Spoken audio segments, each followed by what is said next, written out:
کہ ایک آگ لگائی جا رہی ہے کہ پاکستان اور افغانستان کی جنگ ہو، اس جنگ میں جھونک دیا جائے تاکہ بھائی بھائی کی گردن کاٹے۔ ان آرڈرز کو لینے کے لیے پاکستان کا چیف امریکی کتا امریکہ گیا ہوا ہے۔ بسم اللہ والصلاة والسلام علی رسول اللہ۔ قال النبی صلی اللہ علیہ وسلم من لم يهتم بأمر المسلمین فلیس منا۔ نبی اکرم صلی اللہ علیہ وسلم کا ارشاد ہے کہ جو مسلمانوں کے مسائل کی فکر نہ کرے، ان سے دلچسپی نہ لے اور ان کے غم میں شریک نہ ہو، دکھ و درد میں شریک نہ ہو، اس کا ہم سے تعلق نہیں۔ نبی صلی اللہ علیہ وسلم یہ فرماتے ہیں کہ اس کا پھر ہم سے تعلق نہیں۔ ظاہر ہے کہ جب نبی صلی اللہ علیہ وسلم اس کو خارج کر رہے ہیں تو پھر کون باقی رہ جائے گا؟ کس کے ساتھ پھر وہ مجرم ہوگا؟ اس لیے رہ کے مسئلہ کہیں کا بھی ہو، غزہ کا ہو، فلسطین کے ضفہ الغربیہ کا ہو، مسئلہ برما کا ہو، مسئلہ چین کے اوغیر کا ہو، مسئلہ دنیا کے کسی خطے کا ہو، تو اگر اس کا تعلق اسلام سے ہے، مسلمانوں سے ہے، تو ہر مسلمان کو اس کی فکر کرنی ہے، اور فکر بھی ایسی کہ جیسے جسم کے اعضاء ہوتے ہیں، کسی ایک انگلی میں پھانس لگ جائے، کانٹا لگ جائے تو پورا جسم تکلیف محسوس کرتا ہے، ویسے ہی صورتحال ایک مسلم کی ہونی ہے اگر وہ امت محمد صلی اللہ علیہ وسلم سے تعلق رکھتا ہے۔ اور سب سے زیادہ ظاہر ہے کہ پڑوس کی وجہ سے جو تکلیف ہوتی ہے وہ پاکستان میں جو جرائم ہیں، جو ظلم ہے، جو ذاتیاں ہیں، جو بدماشیاں ہیں، جو بدقماشیاں ہیں، جو عدالت کے جرائم ہیں،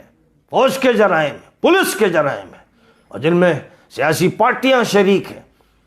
وہ ظاہر ہے کہ ہر غیرت مند مسلمان، باہمیت مسلمان کو ہلا کے رکھ دیتا۔ ہر مسلمان سخت ترین تکلیف محسوس کرتا ہے کہ کیا ہو گیا ہے اس ملک کو جو یہ کہتا ہے کہ پاکستان کا مطلب کیا، لا الہ الا اللہ، جو اللہ تعالیٰ کی وحدانیت اور اللہ کی الوہیت اور اللہ کی حاکمیت پر اس ملک کے قیام کی بات کرتا ہے، اس کے بعد پھر وہ جرائم کرتا ہے اور اس کے ملک کا چیف ان کی غلامی کرتا ہے، ان کی خدمت میں جاتا ہے، جو ملعون ہے، جو بندروں سوروں کی اولاد ہے، جن کے جرائم کا حال یہ ہے کہ غزہ کی سرزمین پر جس بچے کو شہید کیا گیا، جس عورت کو کیا گیا، جس بوڑھے کو کیا گیا، جس نمازی کو کیا گیا، اسپتال کے جس مریض کو کیا گیا، جس پر گھر کی چھتیں گرا دی گئیں، دیواریں گرا دی گئیں، جسم کے ٹکڑے کر دیے گئے، ان تمام جرائم میں امریکہ کے ہاتھ رنگین ہے، خون سے رنگین ہے۔ پھر فلسطین کے ہر بچے کے خون سے امریکہ کے ہاتھ رنگین ہے، کیونکہ اسرائیل کی سرزمین پر جو ملعون یہودی ہیں، وہ جن ہتھیاروں کا استعمال کر رہے ہیں وہ امریکہ نے دیے، جن بموں کا استعمال کر رہے ہیں وہ امریکہ نے دیے، جو ٹینک ہے وہ امریکہ کے دیے ہوئے ہیں، جو پیسہ ہے وہ امریکہ کا دیا ہوا ہے۔ امریکہ ہے جو یہ جنگ کر رہا ہے، اور صرف یہی نہیں کہ اسرائیل کے فوجی یہ جنگ کر رہے ہیں اور وہاں کے مجرم کر رہے ہیں، امریکہ کے فوجی بھی شامل ہیں، جنگ کے ماہرین بھی شامل ہیں، وہاں کی وزارت دفاع بھی شامل ہے، وزارت خارجہ بھی شامل ہے، وہاں کا ملعون خبیث مجرم جو بائیڈن شامل ہے، براہ راست اس جنگ میں شریک ہے۔ اس کی خدمت میں پاکستان کا چیف گیا ہے، اسی کام کے لیے گیا ہے جو یہودی غزہ میں کر رہے ہیں، اسی کام کے لیے گیا ہے جو پہلے امریکہ نے افغانستان میں کیا تھا، اور جس کے لیے اب پھر تیاریاں کی جا رہی ہیں کہ ایک آگ لگائی جا رہی ہے کہ پاکستان اور افغانستان کی جنگ ہو، اس جنگ میں جھونک دیا جائے تاکہ بھائی بھائی کی گردن کاٹے، اور جو ہتھیار دیا گیا ہے وہ استعمال کیا جائے اپنے لوگوں پر، ضرورت پڑے تو عوام کو اس کے ذریعے سے مارا جائے، ختم کیا جائے۔ تو ان آرڈرز کو لینے کے لیے پاکستان کا چیف امریکی کتا امریکہ گیا ہوا ہے، اور ظاہر ہے کہ کسی سنڈاس میں کوئی جائے گا تو آپ اس سے کوئی اچھی توقع کریں گے؟ پاکستان کے جو عوام یہ سوچتے ہیں کہ شاید کچھ ڈالر لے آئے گا، ان سے زیادہ ملیچ اور گندا اور کمینہ کوئی نہیں جو یہ سوچے کہ سنڈاس سے ہی پیسہ لے آئے گا، نجاست کی جگہ سے پیسہ لے آئے گا، شاید روٹی مل جائے، شاید چاول مل جائے، شاید تیل مل جائے۔ جو اس طرح کے لوگ ہیں ان پر تو بس اللہ کا عذاب ہی آئے۔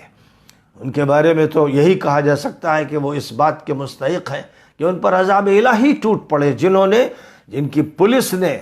کورٹ کے دکھاوے کے اور نمائشی فیصلوں کے بعد بار بار عورتوں کو گرفتار کیا، بوڑھوں کو گرفتار کیا اور انہیں ستایا، ان کا ٹارچر کیا۔ جو کچھ عمران جیسے صحافی کے ساتھ کیا اور ارشد جیسے صحافی کے ساتھ کیا، وہ تو اتنے سنگین جرائم ہیں کہ ان کی بنیاد پر اس حکومت کے خاتمے کا فیصلہ کیا جاتا، اس کو دار پہ لٹکا دیا جاتا، یہ حق تھا۔ اور ظاہر ہے کہ کورٹ جو تماشے کر رہا ہے اور وہاں کے کچھ غیرت مند اور باہمیت ججز کبھی زبان کھولتے ہیں، خط لکھتے ہیں۔ انہیں تو یہ چاہیے تھا کہ ان کا جو چیف ہے، جو امریکی کتا ہے دوسرے نمبر کا، اس کو نکال کے اٹھا کے پھینک دیتے، اور رہ گیا الیکشن کمیشن۔ تو یہ تو کتوں کے پلے ہیں جو مسلط کیے گئے ہیں قوم پر کہ وہ الیکشن ہونے نہ دیں، اور ہوں تو منصفانہ نہ ہوں، جرائم پر تلے ہوئے۔ اور جرم یہ ہے کہ ان کو نہیں آنے دینا ہے جنہوں نے پاکستان پر کوئی زیادتی نہیں کی، پاکستان کا کچھ لوٹا نہیں، اس کو تباہ نہیں کیا، اس کو نقصان نہیں پہنچایا، اس کی دولت لے کر باہر نہیں گئے، جنہوں نے اس پر کوئی زیادتی نہیں کی، جنہوں نے ہمیشہ وہاں کے مصلحتوں کا خیال رکھا، ان کو نقصان پہنچانا ہے کیونکہ عوام کی اکثریت ان کے ساتھ۔ تو جمہوریت کے قاتل اور یہ بدماش ڈکٹیٹر اور خبیث امریکی کتے اس قابل ہے کہ عوام پوری قوت کے ساتھ میدان میں آئے۔ میں نے پہلے بھی کہا تھا کہ پاکستانیوں، تمہارا اسرائیل تمہارے اندر ہے، جو کام اسرائیل کر رہا ہے کل وہی کام ہوگا اور تمہاری آنکھیں دیکھیں گی، جب تمہارے آنسو پانی کے نہیں ہوں گے، خون کے ہوں گے، جب تم وہ منظر دیکھو گے جو اس سے پہلے تمہارے پڑوس کے ملک میں مجرموں اور منافقوں نے قائم کیا تھا اور لاکھوں کو قتل کروایا تھا۔ ایک وہ وقت تھا کہ تم نے ان کو اپنے گھر بلایا تھا، بھائی سمجھا تھا۔ ایک وہ وقت پھر آیا تھا جس میں تم نے ان کو امریکہ کے کتوں کے حوالے کیا تھا اور تم نے ان کو مروایا تھا اور لاکھوں کی تعداد میں قتل کروایا تھا، تم نے کروایا تھا۔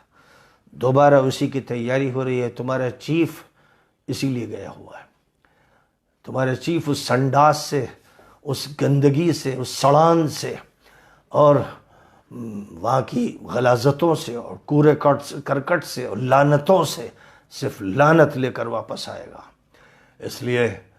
لعنتوں کی تیاری کرتے رہو اور حریت اور حمیت اور غیرت کی کوئی بات مت کرنا۔ تمہارے علماء کو چاہیے، تمہارے دینداروں کو چاہیے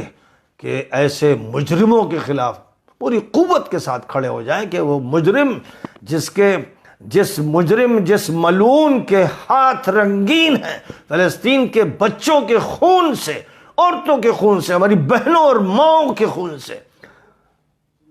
ان کے پاس جا کر تو آرڈر لے رہا ہے، ان کے سنڈاس میں جا کر گندا ہو رہا ہے، خبیث اور ملعون کتے، وہی مر، واپس مت آنا۔ یہ موقف ہونا چاہیے۔ اگر علماء میں علم ہے، دین ہے، نبی سے تعلق ہے اور کچھ بھی حمیت ہے تو ان کو پوری قوت کے ساتھ یہ کہنا چاہیے کہ جو امریکہ کا یار ہے وہ ملک کا غدار ہے۔ یہ نعرے باز جلسوں میں لگا دیے گئے، لیکن اس سے کام نہیں بنتا ہے۔ اس کا فیصلہ قطعی ہونا چاہیے کہ جن ملکوں کی حکومتوں کے جرائم ہم اپنی آنکھوں سے غزہ میں دیکھ رہے ہیں، ضفہ الغربیہ میں دیکھ رہے ہیں، پورے فلسطین میں دیکھ رہے ہیں، ان کے ساتھ تعلق کے کوئی معنی نہیں. جو ان سے تعلق رکھے گا اور جو ان کے چیف کا ساتھی بنے گا، اور جس چیف نے نگراں حکومت کتوں کی پلوں کی قائم کی ہے، اور جس نے 1.5 سال پہلے بندروں سوروں کی حکومت قائم کی تھی، یہ سارے چیف وہ کام کرتے ہیں جو امریکہ چاہتا ہے. امریکہ وہ چاہتا ہے جو اسرائیل چاہتا ہے، اور اسرائیل وہ چاہتا ہے جو بندروں سوروں کی اولاد چاہتی ہے. یہ سب ملون ہے. ان ملونوں سے جو بھی قریب ہوگا وہ ملون ہوگا. اور اللہ تعالیٰ نے تو صاف فرما دیا، یا ایھا الذین آمنوا لا تتخذوا اليہود والنصارى اولیاء بعضهم اولیاء بعض ومن یتولہم منکم فانہ منہم. اے ایمان والو، یہودیوں اور عیسائیوں کو اپنا دوست مت بناؤ. وہ ایک ہی تھیلے کے چٹے بٹے ہیں، آپس میں ان کی دوستیاں ہیں، تعلقات ہیں. دیکھ لو، جنہوں نے نہیں دیکھا دیکھ لو اسرائیل میں کون کون کھڑا ہے، کون کون کھڑا ہے، خون بہا رہا ہے تمہارے بچوں کا، تمہاری ماؤں کا، تمہاری بہنوں کا، تمہاری بہوؤں کا، تمہارے بوڑھوں کا، تمہارے نمازیوں کا، تمہارے بیماروں کا. کون ہے وہ؟ سب سے پہلے وہ امریکہ کی ملون خبیث مجرم حکومت ہے. اس لیے جو بات فرمائی گئی وَمَن يَتَوَلَّهُم مِّنكُمْ فَإِنَّهُ مِنْهُمْ، تم میں سے جو ان سے دوستی کرے گا، جو تعلقات بنائے گا، جو ان کی ماتحتی اختیار کرے گا، جو ان کا غلام بنے گا، جو دوست بنے گا، وہ ان کے ساتھ وہ انہی کا شمار کیا جائے گا. وہ یہودی ہے. تو صاف سن لو، صاف سن لو کہ جو لندن میں بیٹھا تھا وہ بھی انہی کا غلام، اور جو ان کے لیے راستہ ہموار کر رہا ہے، وہ عدالت، وہ فوج، وہ پولیس جو ان کے لیے راستہ ہموار کر رہا ہے، جو دوبارہ اسرائیل کی ماتحتی میں اس ملک کو براہ راست داخل کرنے کا جرم کرنے جا رہے ہیں، وہ سب کے سب تمہاری قوم کے یہودی ہیں. تمہیں ان سے لڑنا ہے. اسرائیل نہیں جا پا رہے ہو، یہ زور دکھاتے ہو زبان سے، تمہیں جانا وانا نہیں ہے، لیکن وہاں نہیں جا رہے ہو تو ان کے ایجنٹ، ان کے کتے، انہی کے بندر سور تمہارے درمیان ہیں جو تمہارے سروں پر حاوی ہیں. ان سے مقابلہ کرو تو یوں سمجھو کہ تم نے غزہ میں جنگ کی ہے. بہرحال درد دل ہے. وَمَن لَّمْ يَهْتَمَّ بِأَمْرِ الْمُسْلِمِينَ فَلَيْسَ مِنَّا کا یہ تقاضا ہے. اس لیے یہ بات کہنے پر مجبور ہو.